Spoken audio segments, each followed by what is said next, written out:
supposed to love your enemy.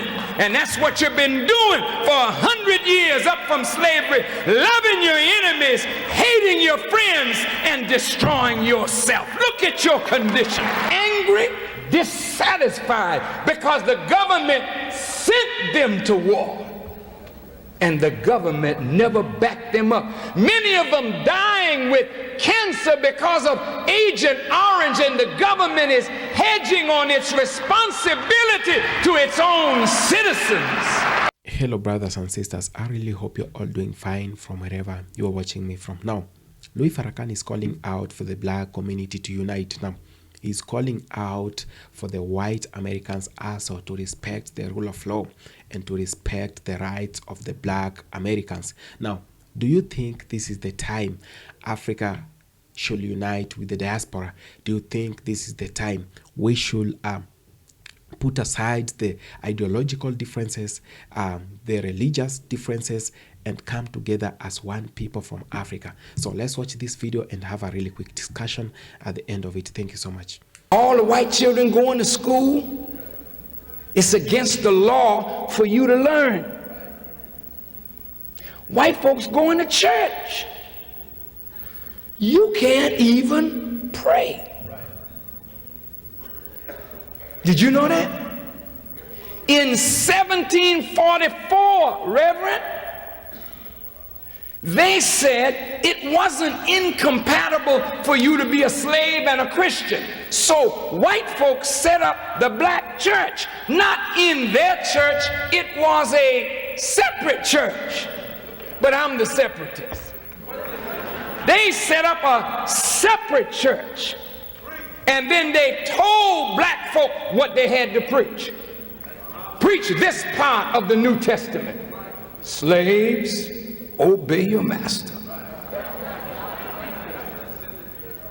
If I smite you on one cheek, what you supposed to do? If I take your coat, what you supposed to do? Give me your pants. You're supposed to pray for those that despitefully use you, and you're supposed to love your enemy. And that's what you've been doing for 100 years up from slavery, loving your enemies, hating your friends, and destroying yourself. Look at your condition. This is the way you've been taught.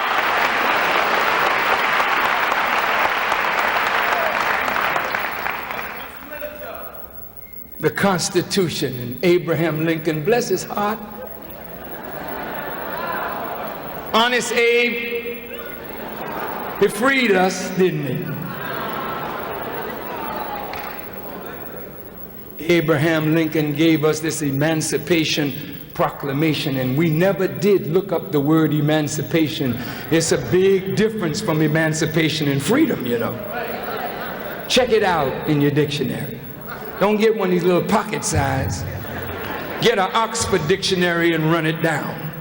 We don't have time tonight. And by the way, when you're checking it out, check out the meaning of the word American. I know you think you're an American.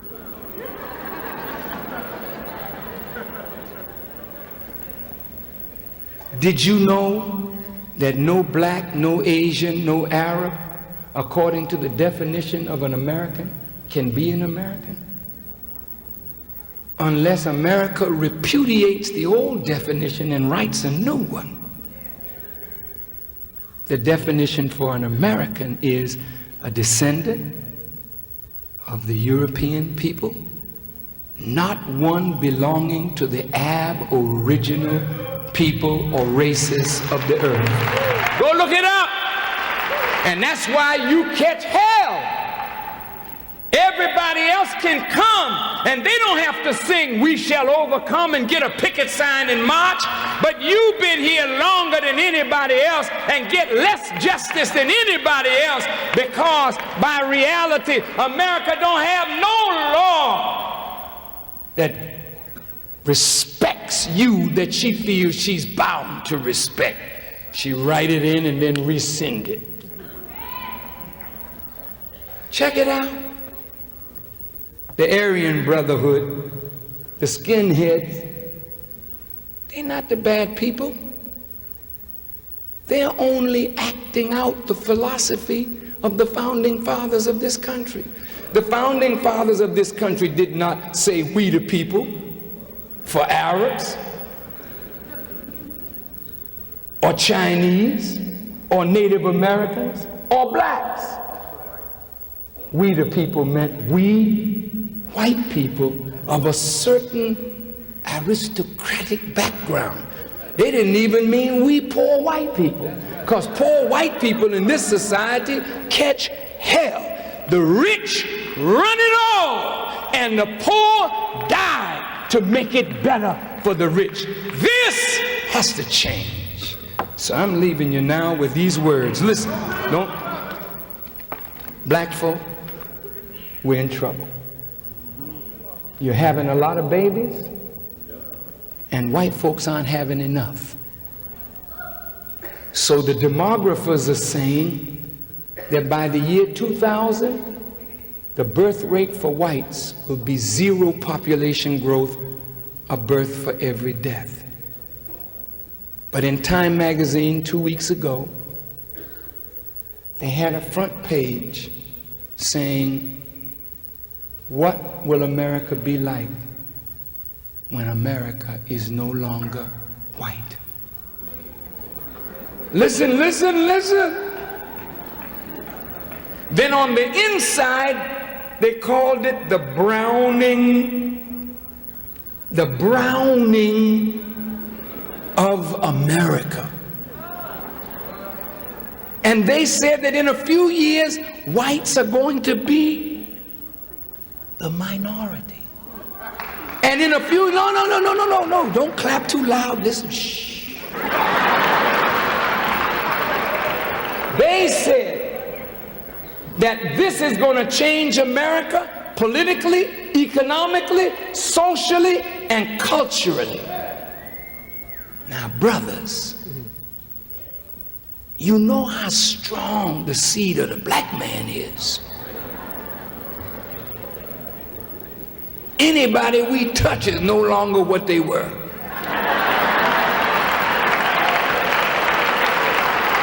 This is why white folks don't like to see you with their women.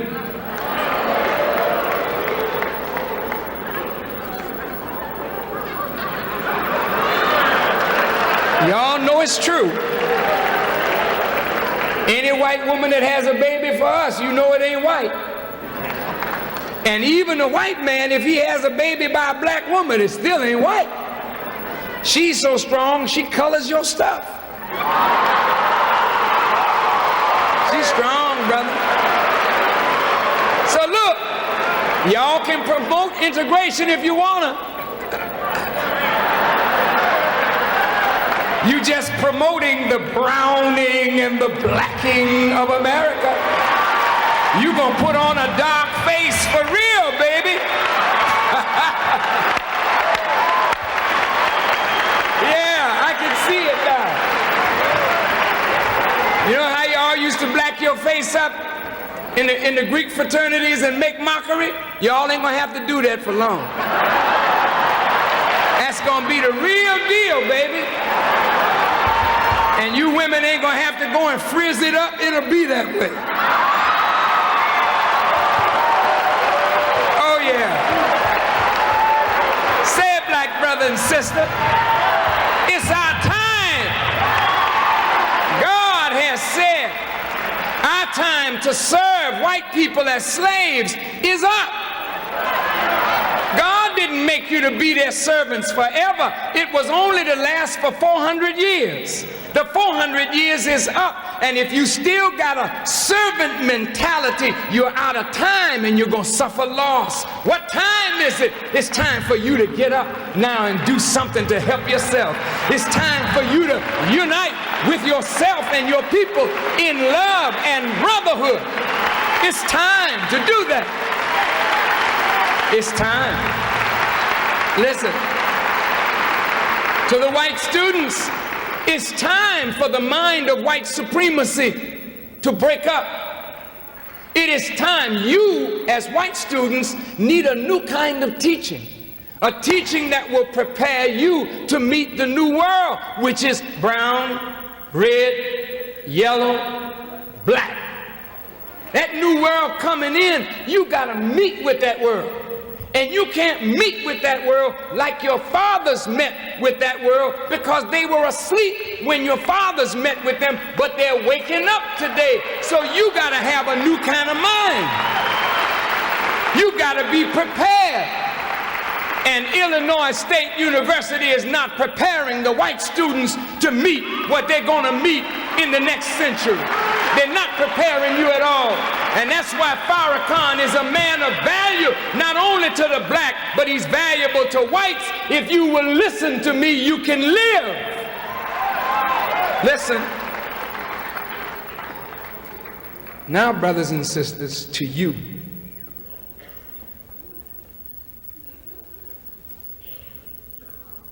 Our black men are an endangered species. You young men, I'm so proud of the young men that I met tonight. These young men, the future is safe with these young men. But brothers, you're in danger. Because the government is thinking, we got to deal wisely with them, lest they multiply.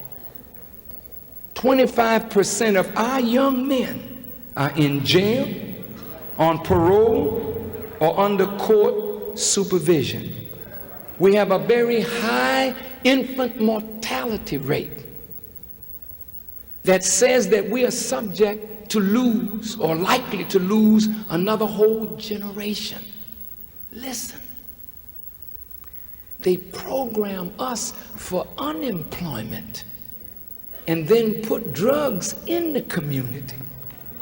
After they show you the lifestyle of the rich and the famous, they know that you're not going to work at Wendy's for $3.35 an hour.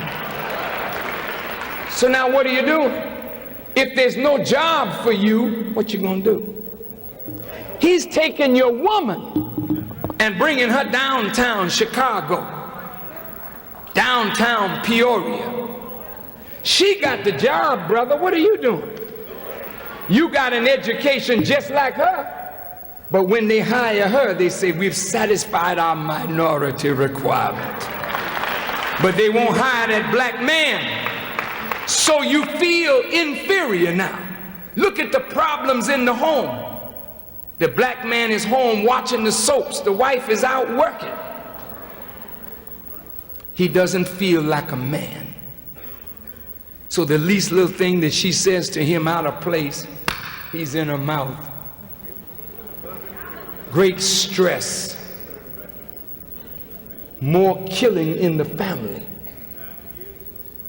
Look at us killing ourselves. Yes, it's bad that white folk kill us, but it's worse that we are slaughtering ourselves. Can you see it? You're programmed right now for self-destruction. But the biggest hype is being worked by the government. Did you see President Bush lure a black brother in front of the White House to sell some crack, and then he gets on television and holds up a bag of cocaine and said right in front of the White House, they're selling drugs. They who? Young black man. What signal is that sending to white America? That's saying to white America, good God, these niggas are despoiling our capital. No. I'm not trying to be smart. The white minds are being set up right now for our destruction. That's why there's an increase on the campuses of racial incidents, an increase of police killings of blacks, and the attitude among whites is, why not? They're animals. Did you see the white girl a year ago, yesterday or the day before, the white girl that got raped in Central Park? She went out jogging at midnight in Central Park.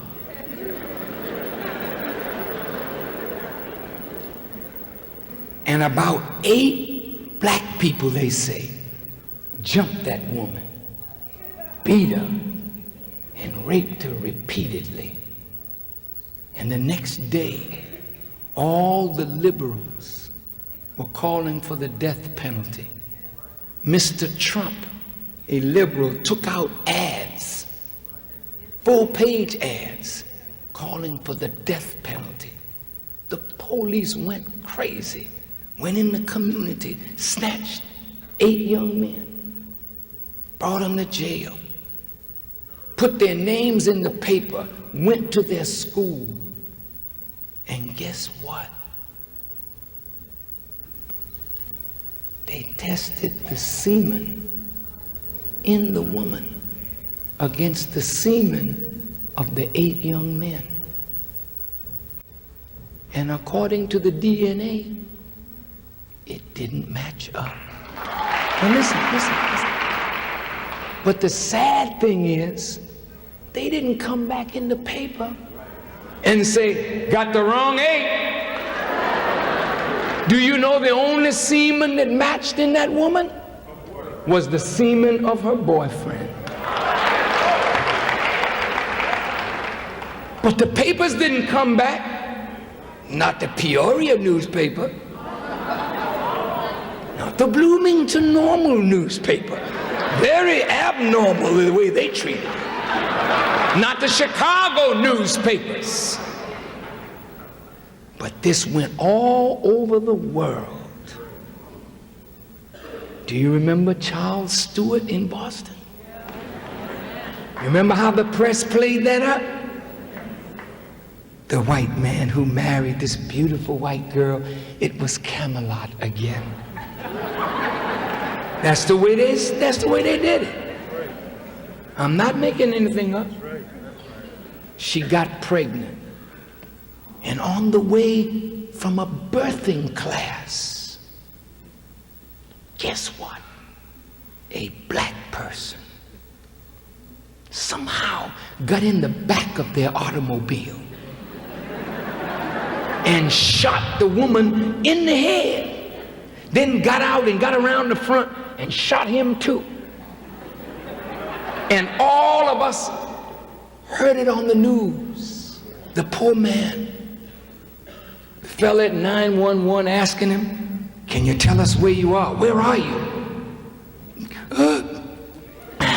I don't know where I am. Oh God, oh God, oh God.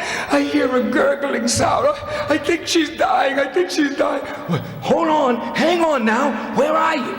Sympathy rising all over the country. Black and white saying, oh no, this is terrible. Who did this to you? It was a black man with a gruff voice.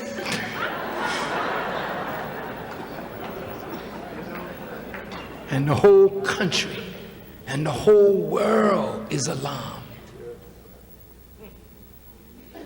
And the press knew within 24 hours that something was wrong, but they kept that thing going for nearly 3 weeks to a month. And then when the truth was coming out, the man allegedly killed himself because he had planned for a year to kill his wife. Now, brothers and sisters, I told you earlier that when they got ready to bomb Gaddafi, he was a terrorist. When they got ready to bomb Noriega, he was a dope trafficker. They're getting ready for you. And so our young men are being painted as thugs, gangbangers, violent savages. Do you hear me? I know you think I'm just making this up. But brother, for nearly 3 years, they've had young gangbangers in Los Angeles and other places on the television. You don't see the gangbangers saying nothing. You just see them kneeling down in the street with their hands behind their back and the press saying, we're taking back the streets. Who's promoting the gang violence? You think we just killing each other over colors? Where did these gangbangers get a Uzi? A automatic weapon made in Israel and an AK-47 made in China and a street sweeper, a shotgun that fires 12 rounds in nearly 6 seconds. Where did they get these kind of weapons? Somebody's giving it to them. And as long as they kill each other, it's all right. But the news every day, gang violence. Washington, D.C., so many hundred dead, and you show bodies laying out in the streets. And this is creating in the mind of American people, the niggas are ruining our country. Isn't this something that can be done? And all the politicians are talking law and order. Look at it. Then the police are saying they don't have enough firepower. So the National Guard is moving in to certain cities now. Brothers and sisters, Pharaoh brought his army out against the children of Israel. And America is planning to do the same for you. And we don't have much time. They see Farrakhan as public enemy number 1. And all this stuff that they're putting in the paper. Farrakhan this, Farrakhan that, Farrakhan this. So Farrakhan decided, I'd like to let the American people see me. So in 1 week's time, I was on several major television shows. And many whites have written me letters, some of them priests, thanking me for the way I handled the ignorance of their people.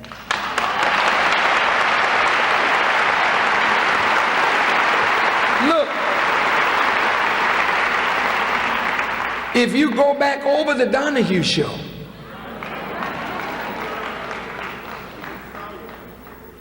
a woman stands up and says, just look at you, standing there leering at us, looking down at us. What was wrong with that poor woman? You know what was wrong with her? A black man, highly intelligent, not allowing their ignorance to get me in a shouting match with foolish people. She could not understand a black man speaking with authority, who wasn't scratching when he wasn't itching.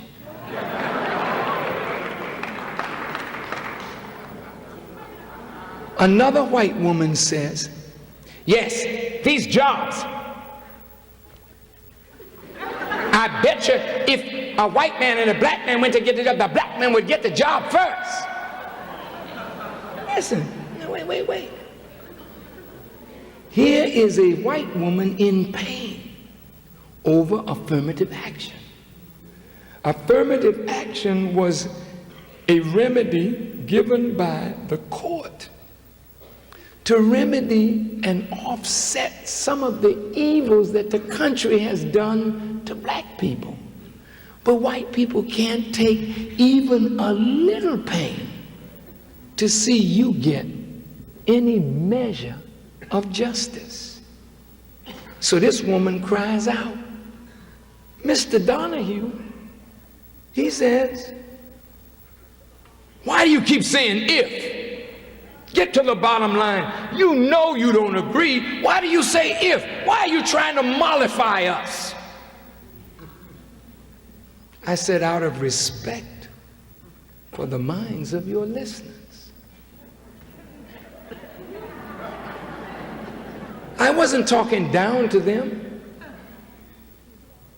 See, he would like for me to be dogmatic and not intelligent. When you are dogmatic, you go to the bottom line. That doesn't allow people to travel with you. So in the process of reasoning, you always set up an hypothesis. Why? You know the answer, but you're... Hello, brothers and sisters. Now, Louis Farrakhan, the long leader of the Nation of Islam, has spoken extensively over decades about the historical and the ongoing atrocities committed against the black community. Now, he has been talking about the African diaspora and how much they have suffered in the hands of the white system. Now, his speeches often focus on themes of systematic oppression, now racial injustices, and the legacy of slavery. These are one of the things that I love most about the icon Louis Farrakhan. Most people, some people I mean, have had contradictions about how Louis Farrakhan has been operating and how much he has been speaking on the black community. Even some of them disowned him and say that he doesn't speak for the black community. He speaks for the Nation of Islam and he does not represent the black movement. But sometimes I think we need to hear the truth than the lies that are always been on the side of our ears, you know, that we need actually someone who can tell us whatever the legacy of slavery and its impacts has done to the black community. Someone who can talk about the systematic oppression and racism and the institutional oppression that has taken place over time. We need someone who can talk about the reparations to the black community, and also we need someone who can talk about the white supremacy and the global imperialism that has been happening on the black people for years. Now, brothers and sisters, sometimes we fell short of the cultural reconnection with our own selves, you know, and the self-determination itself has faded away. And whenever we want someone who can step in and talk about that, Farrakhan has always been there. I do not praise or worship anyone, but I love talking about some things that really make sense, some things that will actually improve the way we think, the speeches that will actually change the way we see things. In which perspective are you seeing this? You know, what ideologies do you carry around the whole topic of reparations? What do you have to say about the cultural reconnection between Africa and the diaspora, or the black Americans or the Caribbeans? You know, what do you have to say about the moral framing that is happening with our own black community? We are copying everything from the West. Do you think that is making sense to us? What do you have to say about the controversies and the criticism that the black leaders have been receiving for standing with the black community? E.g. Malcolm X, Martin Luther King, you know, and all those who stood with the right thing that black people should be receiving on the other end. Now, to begin with, it is good to say that the black community has never run short of good leaders. We have never run short of leaders who can articulate themselves in a very special manner, and those who have put the Western system on track for a very long time. But let me again say that we've not been very supportive of the same leaders until when they passed away, you know, until when we lost them. That's when we started caring of who or what they were talking about. We all know the legacy of slavery and its impact to the black community. And this is whatever most black leaders and Pan-Africanists and every other leader has been talking about for years. What has slavery done to us? What scars has it left on the wounds that we still continue nurturing for years? What has this slavery and imperialism done to us that we still languish in poverty in Africa? And our brothers and sisters are always crying out for their rights in the diaspora. We need to be speaking about this. And one thing I love, Louis Farrakhan, that he has been talking about this thing the way they come, and the way they should be done, not the way someone else wants to hear it, not the way that someone else wants it to be put. He has been calling out the Western systems for the oppression and each and everything that has been done to the black community. This is whatever I love most, that we do not need to coerce the truth so much. We do not want to be talking so good or to be calling people for them to hear us. We want to be heard, to be seen and to be heard, not just to be seen. There is a difference in the diaspora that most of the black community are just being seen, but they can't be heard. Their voices are not being heard. Whenever they want to be heard, or whenever they get a leader, they put that leader on mute, or they buy that leader, or they eliminate the leader. So we have, in a very long time, not been having the freedom of expression for those in the diaspora. And in Africa, the leaders here in Africa, it's either they are puppets or they're kicked out of power. This is whatever we do not want to see. This is not the Africa our fathers fought for. This is not the Africa our grandfathers, our ancestors fought for. They fought for a better Africa. They fought for a land full of freedom, independence, and sovereignty.